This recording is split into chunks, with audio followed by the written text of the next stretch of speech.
Join me today as I put together this kit that I bought at the Seattle Miniature Show and see how it turned out.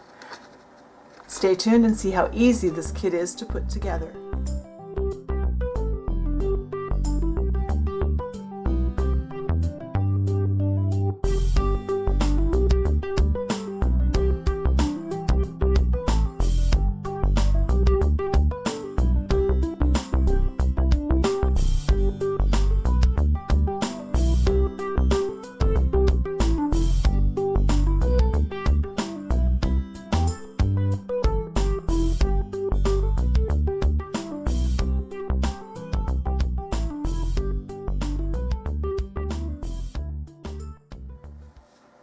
Alright, I decided today we are going to work on another of the kits I got at the Seattle show. This is it's called a stair step kit. It's a little shelf kit.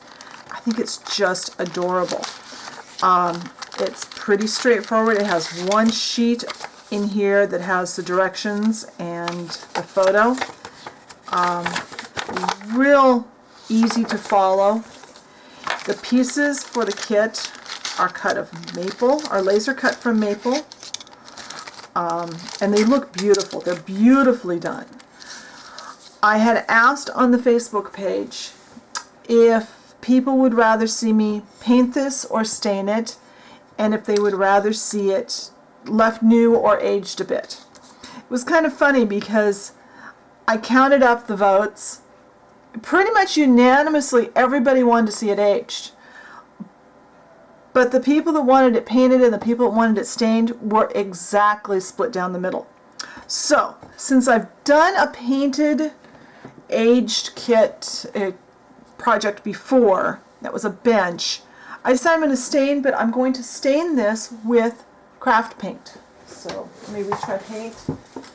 I'm sure I left that on the table. So, first step I'm going to do, I'm going to put on a glove so I don't get paint all over my hands, because this gets messy. And I've got a little container of water here because I'm going to do this a little differently. I just have some craft paint. This is burnt sienna. And I will get some paint on myself, but I'm hoping to minimize it somewhat by using the glove. Actually, I think I'm going to put on a second glove because I'm pretty sure I'm going to get both hands in this. Alright, I've got a brush and I've got water. I want to thin this paint down and make it almost a wash. Not quite. We're just going to paint it, paint the stain, I'm using the paint kind of like you would a stain. I thought it would be kind of a fun, different way to do this. And not everyone wants to deal with regular wood stain. Regular wood stain from the hardware store can be kind of expensive, especially if you're not going to use it for anything else. So yeah, it made a really pretty color. I didn't want a whole lot of color, just a little. We're just going to, and this is a really soft brush. That's really important for this process. Just have a really soft brush.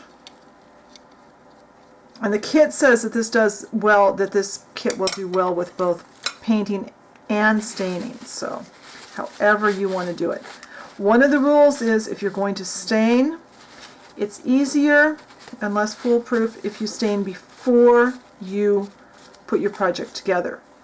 If you're going to paint, then I prefer to glue my project together and then paint it, unless I'm going to do multiple colors. The reason you don't want to stain after you paint is that your glue will prevent the stain, even staining it this way, will prevent it from coloring your wood. You'll have light spots.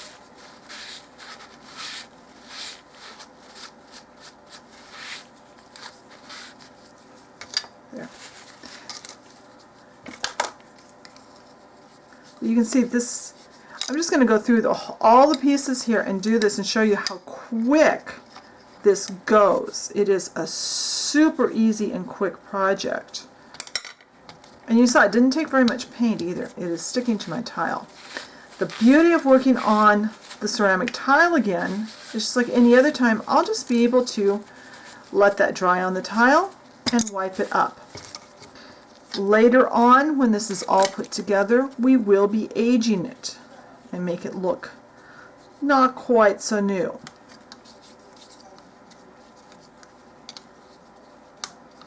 I'll just go with the wood grain. Whatever direction the wood grain is going is usually the best way to go.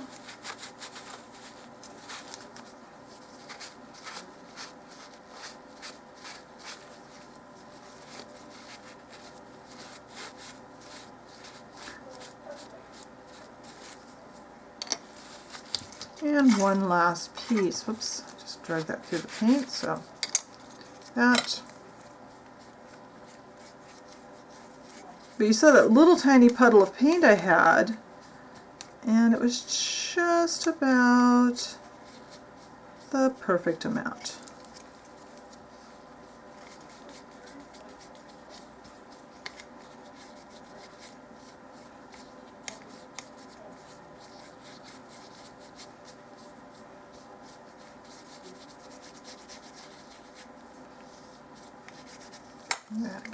Fingers in there.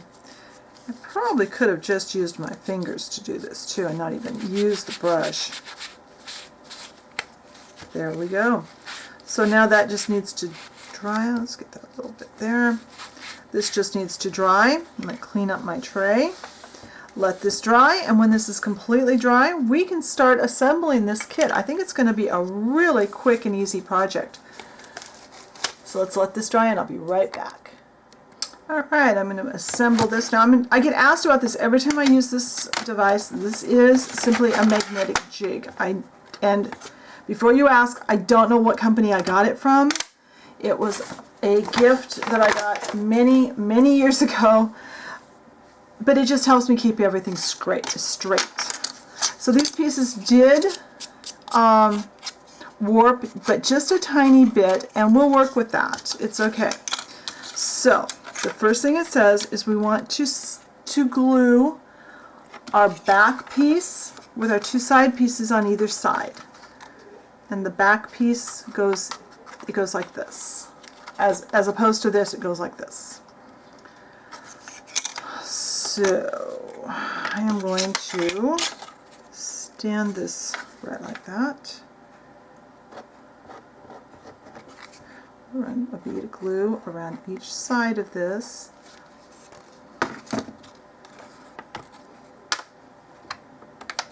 But by using this, I can then hopefully, okay, I've got this stood up right against my back wall here.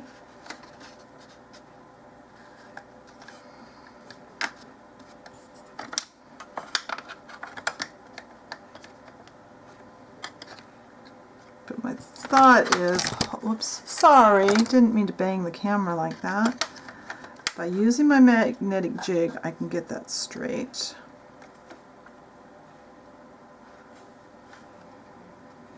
It just helps everything stand up. I think I need my super glue, which do I have here, or I'm gonna have to pause and go get the super glue because it's in where I'm building the building. Alright, so went and got the super glue. Yeah, you can kind of see. So I'm gonna put a couple of drops of super glue along this edge. That will allow me to get this to hold. And don't worry about the tacky glue stain. It's got what's the open time on tacky glue, meaning how long it will stay sticky, is not. It's pretty good. It stays sticky for a while.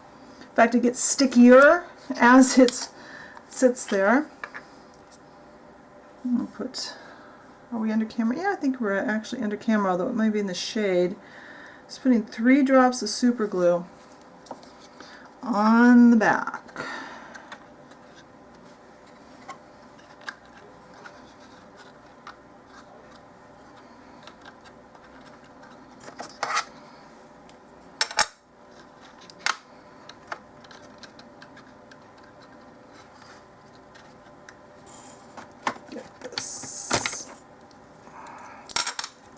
should have separated my magnets out before I turned the camera on. I didn't even think about it. Grabbing this was kind of a last minute decision to grab the magnetic jig. Now I'm really hoping that those sides are relatively straight. They appear to be. So, to save myself time later, actually I've got my glue ran out of my bottle too, so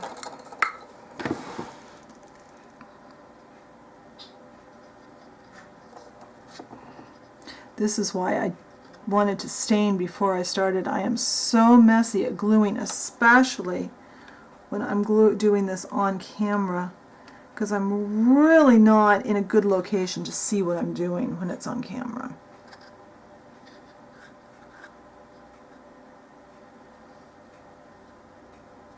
Get part of these in.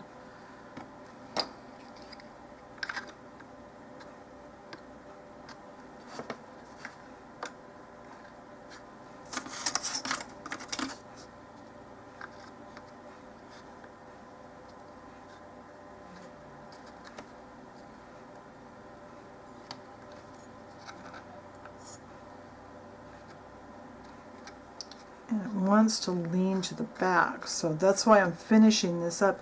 The whole shelf unit is trying to lean backwards, I think partially because it warped a little.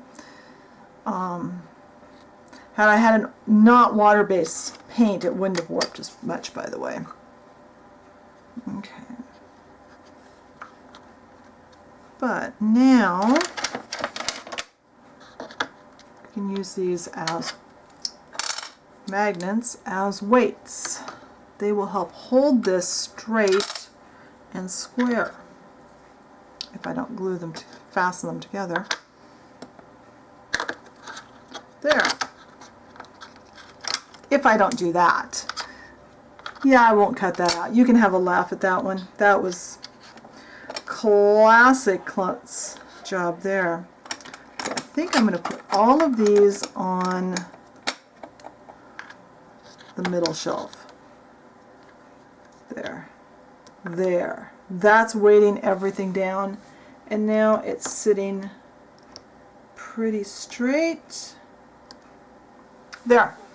So I'm going to let that glue dry. When the glue is completely dry, I'll come back, we'll age it, and we'll put a clear finish on, and then this will be done. Alright, our glue is set up overnight, and we have some glue residue on the back. So, and I didn't get this quite together here, but that's okay. I mean, I can push it forward and glue it, but I'm going to leave it because I want this to be a little bit aged. I'm going to take off any glue that's exposed. And I'm also kind of sanding off some of the finish here and there. I'm not going to do a whole lot in the way of aging on this one. I'm going to do some. One of my favorite things is a pair of pliers, because if you take pliers and kind of do this, it kind of dings up the wood.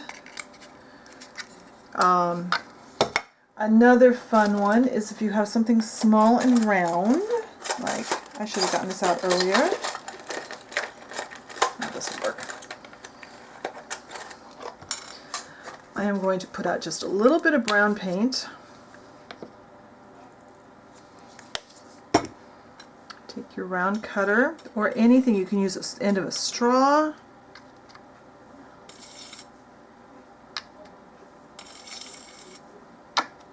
Suddenly it looks like somebody sat something down. And this is going to hold plants, so this will go right along with, you know, as if someone put some plants down or something. Another thing I want to do on this one is take some green paint. This is just a leaf green craft paint. And I'm going to use just a Q-tip. I'm going to kind of work this in and work some brown over it. as if this has been sitting, it's kind of got moss growing on it maybe. Especially down here at the bottoms.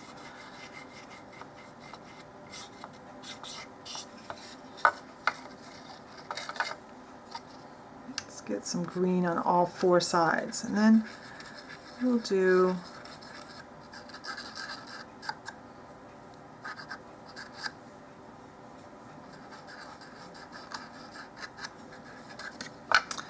and then let's get some yellow.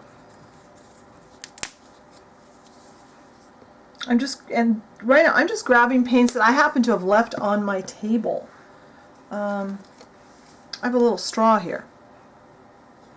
Let's splatter. Try and do this where you're not going to splatter it all over everything. See if this is thin enough. Nope. Let's get a little water. Let's spray that down.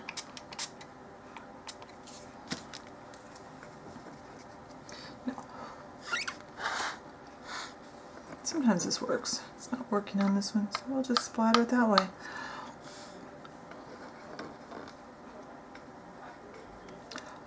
There we go. Get some splatters. And you can just use any colors you've got. So it's got some splatters. It's got, let's splatter on some green too. There.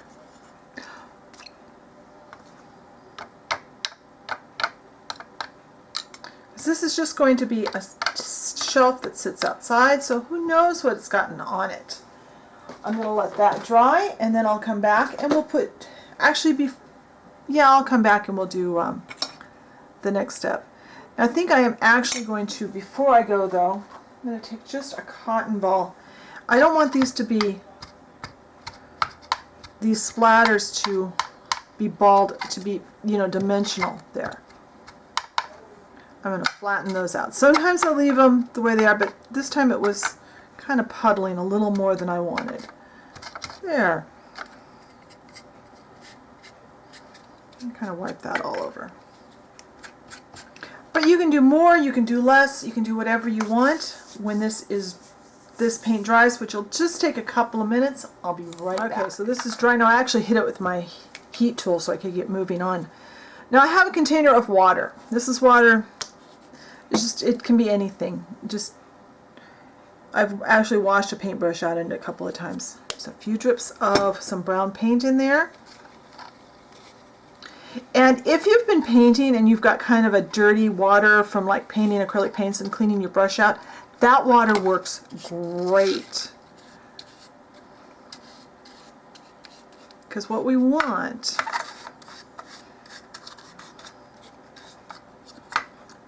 is we just want that hint. This is what would be called a dirty water wash, which is literally what we are doing. And I really want it to pool at the bottoms of the legs. I want this to sit. I want it to pool up down here at the bottoms, which I'm not sure the camera's picking that up, but each of these feet is actually sitting in a little pool of this dirty water. And that's what I want, because I want it to look like it's been sitting around and just getting nasty outside. So when this dries, we'll see how it looks and we'll decide where we're going from there. Alright, so that is, my paint's all dry. Now it did warp. I'll talk about that more in the end of the video. Everything's dry, so I'm going to take this outside and I'm going to spray it with this matte finish. Because I'm aging it, I want a matte finish, and because I want to finish it to protect it. That will protect it from any more damage, which seems kind of silly, because we basically damage it. But the sealer will help to prevent any of this from flaking off later. It will just make it look better. It makes it look more finished. It makes it look less like acrylic paint. So when this is dry, I'll come back and I'll tell you what I think about this kit overall. Alright, so now this clear finish has sat overnight. So what do I think of this kit? Overall, I think it's a really cute kit. It did warp a little bit, but when I test these kits for you guys, I tend to push them to the limit, so understand that. If I would have sealed this before I put the watery finish on it, it may or may not have warped. And the warping doesn't look nearly as bad now that it's dried. Would I recommend this kit? Yeah, if you want a simple little wooden shelf kit. And she had other kits too. I don't find a web page or an Etsy store. I just found her email on her paper. I'm sure if you contact her, you can get some more information about what else she had. But as I recall, her table at the miniature show had several different items on it. I've got one more kit from the same dealer that I'm going to do later on, and I'm going to try something totally different to finish it. But I think this is going to be cute. It's going to go, I see I glued that shelf on crooked, but that's okay because of where I'm going to use it. So I hope you enjoyed this kit. If you buy one, let her know, or if you email her for more information, let her know where you heard about it from. I really appreciate that. Be sure and check the blog post for the contact information for this kit. And check us out on Facebook. If you take pictures of what you've made, let me know. Oh, and on the blog, I added a new little gadget on the side of the blog that says talk to me, and that will let you email me directly through the blog page. So if you've got pictures of stuff you've made from my blogs, let me know. I'd love to see it. I'll talk to you later. Bye.